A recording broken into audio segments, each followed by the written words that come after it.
Hello friends, स्वागत है आपके अपने YouTube channel MS coaching classes में। आज की क्लास में दोस्तों हम आपको सीटेट 2024 एग्जाम के लिए जो कि दोस्तों आपका 7 जुलाई को प्रस्तावित है, यानी कि 7 जुलाई को दोस्तों आपका पेपर फर्स्ट और पेपर सेकंड दोनों एग्जाम आपका हो जाएगा।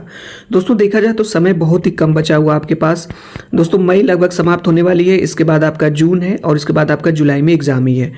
दोस्तों आप चाहते हैं इस बार का सीटेट एग्जाम क्रैक करना, तो सबसे ज़्यादा जरूरी है दोस्तों हम आपको बता देना चाहेंगे कि सबसे ज़्यादा जरूरी आपके लिए है कि आप ज़्यादा से ज़्यादा PYQ means previous year question paper solve करिए या ज़्यादा से ज़्यादा दोस्तों प्रैक्टिस सेट लगाइए।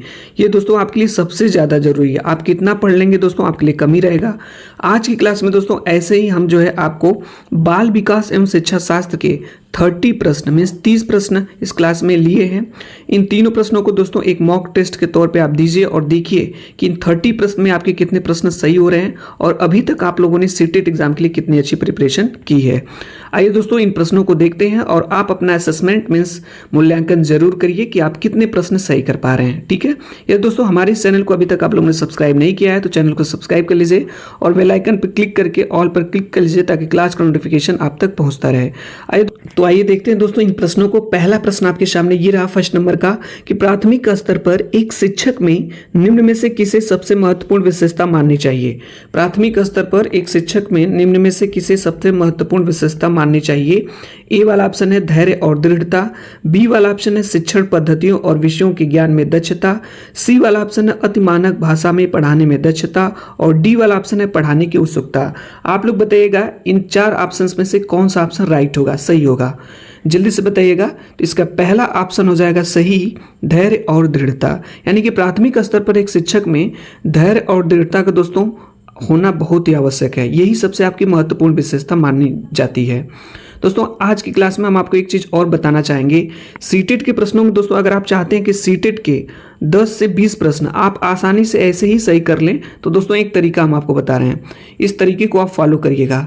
देखिए दोस्तों सीटेट के जो प्रश्न हैं उनको आपको पेशेंस रख करके पढ़ना है, अच्छे से पढ़ना है और उतने ही अच्छे तरीके से दोस्तों उनके ऑप्शंस को भी पढ़ने हैं। कोई जल्दीबाजी नहीं करनी है। अगर दोस्तों आप प्रश्न को पढ़ने में और ऑप्शंस को पढ़ने में जल्दीबाजी करेंगे तो दोस्तों 10 से 20 प्रश्न का आपके जो है मार्क्स में डिफरेंट आ जाएगा। इसलिए दोस्तों प्रश्नों को अच्छे से पढ़िए और ऑप्शंस को भी अच्छे से पढ़िए, समय दीजिए और निश्चित रूप से दोस्तों आप प्रश्न सही कर पाएंगे। ठीक है, आइए देखते हैं दोस्तों अगला प्रश्न। आज की क्लास का अगला प्रश्न और सभी प्रश्न दोस्तों आज की क्लास के लिए महत्वपूर्ण है और हम देखना चाहते हैं दोस्तों कितने प्रश्न आप सही कर पाते हैं आज की क्लास के। पहला प्रश्न हो गया दोस्तों, सेकंड नंबर का प्रश्न है कि एक शिक्षक अपने लोकतांत्रिक स्वभाव के कारण विद्यार्थियों को पूरी कक्षा में कहीं भी बैठने की अनुमति देता है। कुछ शिक्षार्थी एक साथ बैठते हैं और चर्चा करते हैं या सामूहिक पठन करते हैं, कुछ चुपचाप बैठकर अपने आप पढ़ते हैं। एक अभिभावक को यह पसंद नहीं आता है। इस स्थिति से निपटने का निम्न में से कौन सा तरीका सबसे बेहतर हो सकता है। ये दोस्तों आपका प्रश्न रहा। यहाँ पे नीचे आपके 4 ऑप्शन है। पहला ऑप्शन है अभिभावकों को प्रधानाचार्य से अनुरोध करना चाहिए कि वे अपने बच्चे का अनुभाग बदल दें। क्या ये वाला ऑप्शन सही होगा। बी वाला ऑप्शन अभिभावकों को शिक्षक पर विश्वास व्यक्त करना चाहिए और शिक्षक के साथ समस्या पर चर्चा करनी चाहिए। क्या ये वाला ऑप्शन सही होगा। सी वाला देखते हैं, अभिभावकों को उस विद्यालय से अपने बच्चे को निकाल लेना चाहिए। आप लोग बताइएगा क्या सी वाला ऑप्शन सही होगा। और डी वाला ऑप्शन हमारा है कि अभिभावकों को प्रधानाचार्य से शिक्षक की शिकायत करनी चाहिए। आप लोग बताइए कौन सा आंसर इसका सही होगा। देखिए दोस्तों चारों ऑप्शंस को आपको अच्छे से पढ़ना है, कोई जल्दीबाजी नहीं करनी है और उसमें से आपको 2 ऑप्शंस तो ऐसे ही मिल जाएंगे जो आप आसानी से दोस्तों आप रिजेक्ट कर देंगे कि इसमें से ये नहीं होगा। ठीक है, बाकी 2 ऑप्शन आपको मिलेंगे तो उन 2 ऑप्शंस में भी दोस्तों आप 1 या 2 टाइम पढ़िएगा अच्छे से, आपको एक ऑप्शन जो है सटीक मिल ही जाएगा। तो इसका राइट आंसर आप लोग बताइएगा क्या होगा। तो इसका सही आंसर हो जाएगा, सबसे बेस्ट आंसर बी वाला हो जाएगा। अभिभावकों को शिक्षक पर विश्वास व्यक्त करना चाहिए और शिक्षकों के साथ समस्या पर चर्चा करनी चाहिए। देखिए दोस्तों आपको निगेटिव ऑप्शन पहले ही हटा देना है। ठीक है, हमेशा आपको एक पॉजिटिव आंसर ही सेलेक्ट करना है। आगे चलते हैं दोस्तों अगले प्रश्न पे। आज की क्लास का अगला प्रश्न, जितने भी प्रश्न दोस्तों सभी महत्वपूर्ण। आप लोग बताइए इसका आंसर क्या होगा। वह अवस्था जब बच्चा तार्किक रूप से वस्तुओं व घटनाओं के विषय में चिंतन प्रारंभ कर देता है। यानी कि वह कौन सी अवस्था है जब बच्चा तार्किक रूप से वस्तुओं और घटनाओं के विषय में चिंतन प्रारंभ करता है। ए औपचारिक संक्रिया संक्रियात्मक अवस्था, बी पूर्व संक्रियात्मक अवस्था, सी मूर्त संक्रियात्मक अवस्था, डी संवेदी प्रेरक अवस्था। इसका सही आंसर आप लोग बताइएगा क्या होगा। तो इसका राइट आंसर आप लोगों को बताना है। तो इसका राइट आंसर हो जाएगा ऑप्शन नंबर सी मूर्त संक्रियात्मक अवस्था। दोस्तों एक ऐसी अवस्था होती है जब बच्चा तार्किक रूप से वस्तुओं व घटनाओं के विषय में चिंतन मीन्स एनालिसिस प्रारंभ कर देता है। यह जो अवस्था होती है दोस्तों 7 से 11 वर्ष तक की होती है, यानी कि 7 से 11 वर्ष तक के जो बच्चे होते हैं उनमें तार्किक शक्ति का विकास हो जाता है। आगे चलते हैं दोस्तों, अगला प्रश्न आज की क्लास का। आप लोग बताइएगा मन का मानचित्रण संबंधित है। जो मन का मानचित्रण होता है किससे संबंधित है? ए साहसिक कार्यों की क्रिया योजना से, बी मन का चित्र बनाने से, सी मन की क्रियाशीलता पर अनुसंधान से, डी बोध समझ बढ़ाने की तकनीक से। जल्दी से इसका राइट आंसर आप लोग बताइएगा। मन का मानचित्रण किससे संबंधित है? तो इसका सही आंसर हो जाएगा ऑप्शन नंबर सी मन की क्रियाशीलता पर अनुसंधान से। देखिए दोस्तों, आप अपना असेसमेंट जरूर करिए कि अभी तक हम आपको 4 प्रश्न कराए हैं और इसमें आपके कितने प्रश्न सही हुए अभी तक। आगे चलते हैं दोस्तों, अगला प्रश्न आपके सामने ये रहा 5 नंबर का प्रश्न कि विशेष रूप से प्राथमिक स्तर पर विद्यार्थियों की सीखने संबंधी समस्याओं को संबोधित करने का सबसे बेहतर तरीका है। यानी कि दोस्तों आपको प्राथमिक स्तर पर विद्यार्थियों की सीखने संबंधी समस्याओं को, प्रॉब्लम्स को संबोधित करने का सबसे बेहतर तरीका क्या हो सकता है? ए वाला महंगी और चमकदार सहायक सामग्री का प्रयोग करना, क्या ये हो सकता है? बी वाला ऑप्शन सरल और रोचक पाठ्य पुस्तकों का प्रयोग करना, सी कहानी कथन पद्धति का प्रयोग करना और डी क्षमता के अनुरूप विभिन्न शिक्षण पद्धतियों का प्रयोग करना। आप लोग इसका सही आंसर बताइए क्या होगा। तो इसका राइट आंसर हो जाएगा आपका ऑप्शन नंबर डी, यानी कि क्षमता के अनुरूप विभिन्न शिक्षण पद्धतियों का प्रयोग करना। यही प्राथमिक स्तर पर शिक्षार्थियों के सीखने संबंधी समस्याओं का सबसे बेहतर तरीका है दोस्तों। ठीक है, आगे चलते हैं दोस्तों नेक्स्ट प्रश्न। अगला प्रश्न आपके सामने ये रहा 6 नंबर का कि निम्न में से कौन सा शिक्षार्थियों में सृजनात्मकता का पोषण करता है? यानी कि जो विद्यार्थियों में इनमें से दोस्तों कौन सा है जो सृजनात्मकता मीन्स क्रिएटिविटी का पोषण करता है? ए वाला ऑप्शन प्रत्येक शिक्षार्थी की अंतर्जात प्रतिभाओं का पोषण करने के अवसर उपलब्ध कराना, बी वाला ऑप्शन है विद्यालय जीवन के प्रारंभ से उपलब्धि के लक्ष्यों पर बल देना, सी वाला है परीक्षा में अच्छे अंकों के लिए विद्यार्थियों की कोचिंग करना और डी वाला ऑप्शन है अच्छी शिक्षा के व्यवहारिक मूल्यों के लिए विद्यार्थियों का शिक्षण। आप लोग बताइएगा इसका राइट आंसर क्या होगा। देखिए दोस्तों, हमेशा आपको एक लॉजिकल आंसर ही सर्च करना है और बताना है, एक लॉजिकल आंसर ही बताना है कौन सा सही होगा। तो इसका सही आंसर हो जाएगा ऑप्शन नंबर ए, यानी कि प्रत्येक शिक्षार्थी की अंतर्जात प्रतिभाओं का पोषण करने के अवसर उपलब्ध कराना। देखिए दोस्तों, यदि किसी ऑप्शन में अवसर शब्द का जिक्र हो रहा है, ठीक है, चर्चा शब्द का जिक्र हो रहा है, तो दोस्तों ज्यादातर चांस होता है कि ये ऑप्शन पॉजिटिव माने जाते हैं और ये क्या होंगे आपके सही होंगे। ठीक है, चलिए आगे चलते हैं दोस्तों। अगला प्रश्न है 7 नंबर का प्रश्न है कि जीन पियाजे के अनुसार, यानी पियाजे के अनुसार निम्नलिखित में से कौन सी अवस्था में बच्चा अमूर्त संकल्पनाओं के विषय में तार्किक चिंतन प्रारंभ कर देता है? यानी कि पियाजे के अनुसार निम्नलिखित में से कौन सी अवस्था में बच्चा अमूर्त संकल्पनाओं के विषय में तार्किक चिंतन करना आरंभ करता है? वह कौन सी अवस्था है? ए औपचारिक संक्रियात्मक अवस्था, बी संवेदी प्रेरक अवस्था, सी पूर्व संक्रियात्मक अवस्था, डी मूर्त संक्रियात्मक अवस्था। जल्दी से इसका आंसर आप लोग बताएंगे तो ये आपका हो जाएगा दोस्तों औपचारिक संक्रियात्मक अवस्था, जो 12 वर्ष एवं 12 वर्ष से ऊपर की होती है, जिसमें बच्चा जो है तार्किक रूप से अमूर्त संकल्पनाओं के विषय में चिंतन प्रारंभ करता है। आगे चलते हैं दोस्तों, अगला प्रश्न आपके सामने ये रहा 8 नंबर का प्रश्न है और पूछा गया है कि सीखना समृद्ध हो सकता है। सीखना समृद्ध हो सकता है। ए कक्षा में अधिक से अधिक शिक्षण सामग्री का प्रयोग किया जाए, बी शिक्षक विभिन्न प्रकार के व्याख्यान और स्पष्टीकरण का प्रयोग करें, सी कक्षा में आवधिक परीक्षाओं पर अपेक्षित ध्यान दिया जाए और डी वास्तविक दुनिया से उदाहरणों को कक्षा में लाया जाए जिसमें विद्यार्थी एक दूसरे से अंतःक्रिया करें और शिक्षक उस प्रक्रिया को सुगम बनाए। तो दोस्तों यही आंसर आपका सही हो जाएगा। देखिए दोस्तों, कुछ वर्ड हम आपको बताते चल रहे हैं, जैसे अभी आपको हमने बताया अवसर शब्द कहीं पे मिल जाए, चर्चा शब्द मिल जाए आपका, ठीक है, विविध शब्द मिल जाए, विविध, ठीक है, इसके बाद अंतःक्रिया शब्द मिल जाए। दोस्तों ये अगर किसी ऑप्शन में दिख रहे हैं दोस्तों, तो ज्यादातर पॉसिबिलिटी है कि आपके ये ऑप्शंस क्या होंगे, सही होंगे। ठीक है, अगला प्रश्न है बहुत ही महत्वपूर्ण है, निम्न में से कौन से कथन को सीखने की प्रक्रिया की विशेषता नहीं मानना चाहिए? देखिए दोस्तों, सीटेट के प्रश्नों को काफ़ी ध्यान से और सतर्क होकर के पढ़ना है। अगर दोस्तों आप जल्दबाजी करेंगे तो क्वेश्चन आपका गलत हो जाएगा। देखिए यहाँ पे दिया गया नहीं मानना चाहिए। ए वाला है सीखना एक व्यापक प्रक्रिया है। बी सीखना लक्षणमुखी होता है। सी अनअधिगम भी सीखने की प्रक्रिया है। डी शैक्षिक संस्थान ही एकमात्र स्थान है जहां अधिगम प्राप्त होता है। दोस्तों एकमात्र आपका नेगेटिव वर्ड होता है और यहाँ पे पूछा गया नहीं, इसलिए दोस्तों आपका यही वाला ऑप्शन आपका सही हो जाएगा। यानी कि शैक्षिक संस्थान ही एकमात्र स्थान है जहां अधिगम प्राप्त होता है।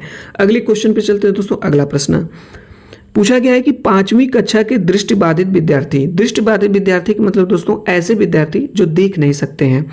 ए वाला ऑप्शन के माता पिता और मित्रों द्वारा उसे दैनिक कार्यों को करने में सहायता की जानी चाहिए। बी वाला ऑप्शन के साथ कक्षा में सामान्य रूप से व्यवहार किया जाना चाहिए और श्रव्य श्रेणी के माध्यम से सहायता उपलब्ध कराई जानी चाहिए। और यहाँ पे सी वाला ऑप्शन आपका है के साथ कक्षा में विशेष व्यवहार किया जाना चाहिए। और डी वाला ऑप्शन है को निचली स्तर के कार्य करने की छूट मिलनी चाहिए। आप लोग बताइएगा दोस्तों इसका सही आंसर क्या होगा। तो इसका राइट आंसर हो जाएगा ऑप्शन नंबर बी, यही सबसे बेस्ट ऑप्शन है। के साथ कक्षा में सामान्य रूप से व्यवहार किया जाना चाहिए और श्रव्य श्रेणी के माध्यम से सहायता उपलब्ध कराई जानी चाहिए। अगला प्रश्न है कि निम्न में से कौन सा बच्चे की सामाजिक मनोवैज्ञानिक आवश्यकताओं के साथ संबद्ध नहीं है। ए वाला ऑप्शन संवेगात्मक सुरक्षा की आवश्यकता। बी वाला ऑप्शन है शरीर में अपशिष्ट पदार्थों का नियमित रूप से बाहर निकलना। यही वाला ऑप्शन आपका दोस्तों सही हो जाएगा। आगे चलते हैं दोस्तों अगले प्रश्न में।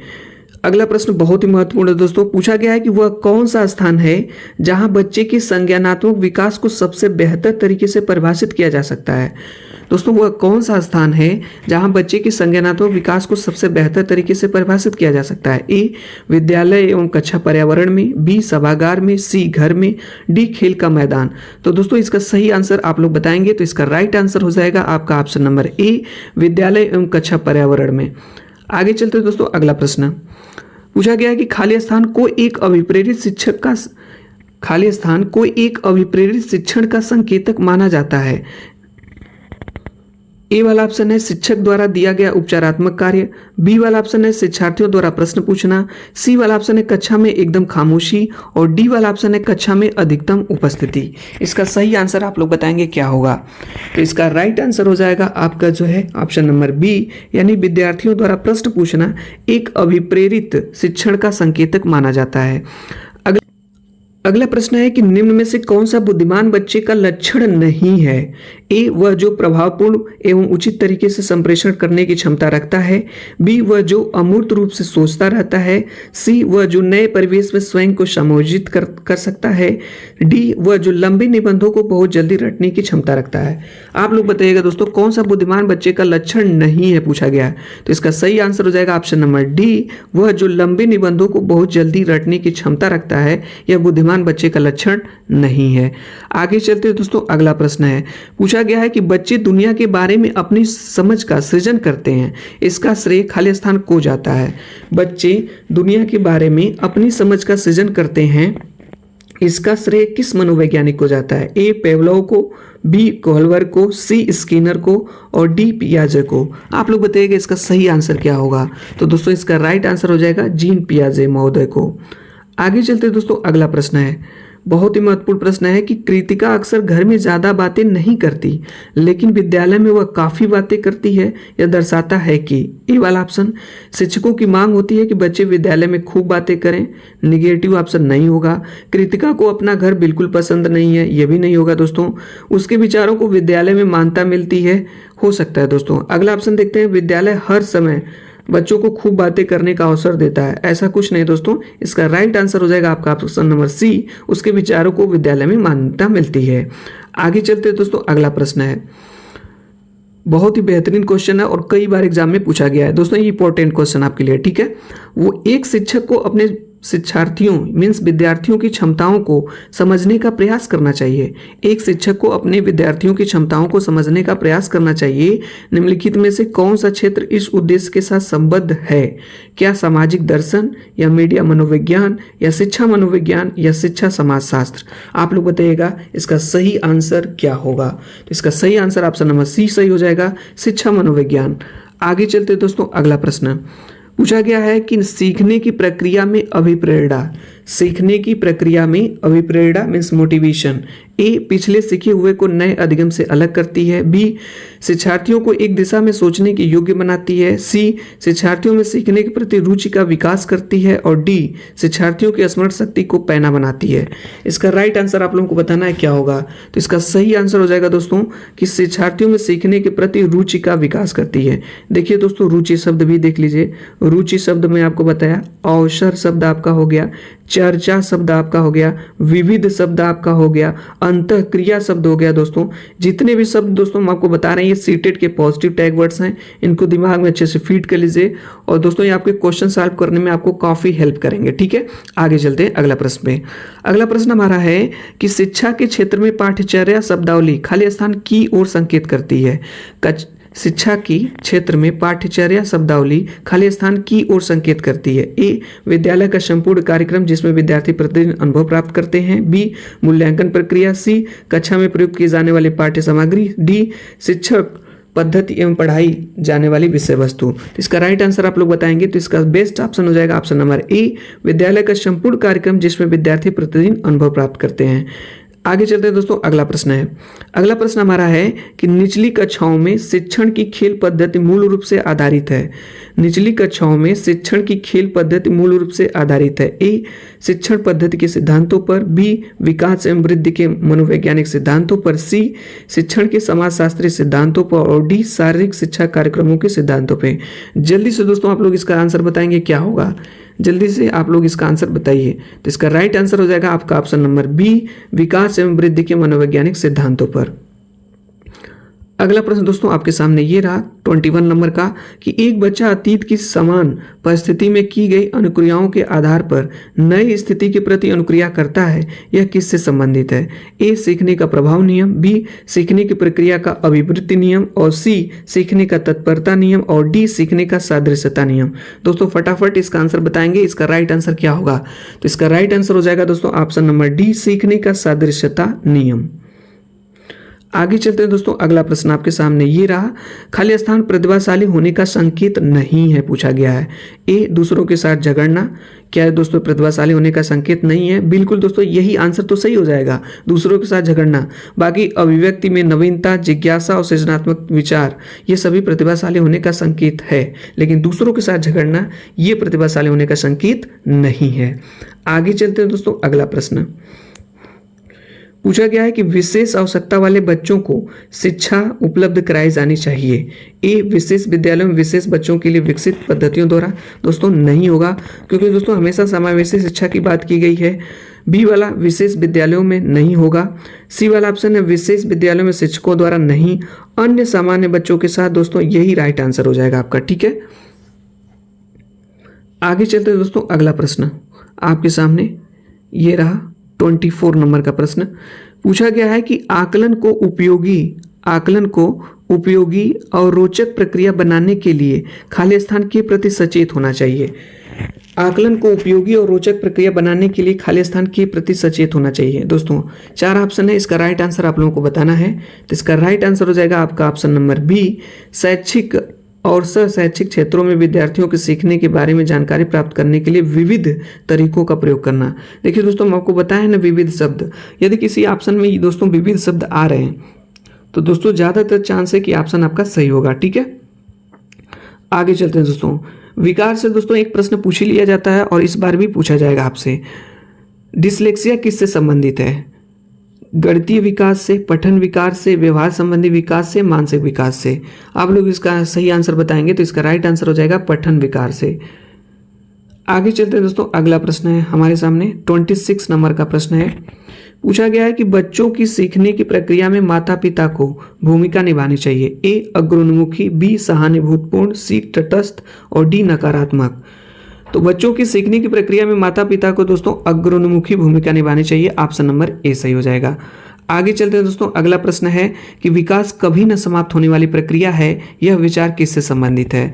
ए निरंतरता का सिद्धांत, बी एकीकरण का सिद्धांत, सी अंतःक्रिया का सिद्धांत और डी अंतः संबंध का सिद्धांत। दोस्तों आप लोग इसका सही आंसर बताइए क्या होगा। तो इसका राइट आंसर हो जाएगा निरंतरता का सिद्धांत। दोस्तों अगर विकास कभी नहीं समाप्त होगा तो मतलब निरंतर चलेगा, इसलिए निरंतरता का सिद्धांत है। आगे चलते हैं दोस्तों, अगला प्रश्न है, पूछा गया है कि सीखने की अंतर्दृष्टि सिद्धांत को किसने बढ़ावा दिया। सीखने की अंतर्दृष्टि सिद्धांत को किसने बढ़ावा दिया, तो इसका राइट आंसर हो जाएगा दोस्तों ऑप्शन नंबर डी, गेस्टाल्ट सिद्धांतवादियों ने। आज की क्लास का दोस्तों सेकेंड लास्ट क्वेश्चन, पूछा गया है कि निम्नलिखित में से किस अवस्था में बच्चे अपने समवयस्क समूह के सक्रिय सदस्य हो जाते हैं। ए प्रौढ़ावस्था में, बी पूर्व बाल्यावस्था में, सी बाल्यावस्था में, डी किशोरावस्था में। तो दोस्तों इसका सही आंसर हो जाएगा आपका ऑप्शन नंबर डी, यानी किशोरावस्था में। आज की क्लास का दोस्तों अंतिम प्रश्न आपके सामने ये रहा, पूछा गया है कि बच्चों के बौद्धिक विकास की 4 विशिष्ट अवस्थाओं की पहचान की गई, यानी कि बच्चों के बौद्धिक विकास की 4 विशिष्ट अवस्थाओं की पहचान किस मनोवैज्ञानिक ने किया। ए एरिक्सन द्वारा, बी स्किनर द्वारा, सी पियाजे द्वारा और डी कोहलबर्ग द्वारा। तो दोस्तों इसका सही आंसर हो जाएगा आपका ऑप्शन नंबर सी, जीन पियाजे महोदय द्वारा। तो दोस्तों आज की क्लास में हम आपको सीडीपी यानी बाल विकास के 30 प्रश्न कराए, और इन 30 प्रश्न में आपके कितने प्रश्न सही हुए दोस्तों कमेंट्स बॉक्स के माध्यम से जरूर बताइए दोस्तों।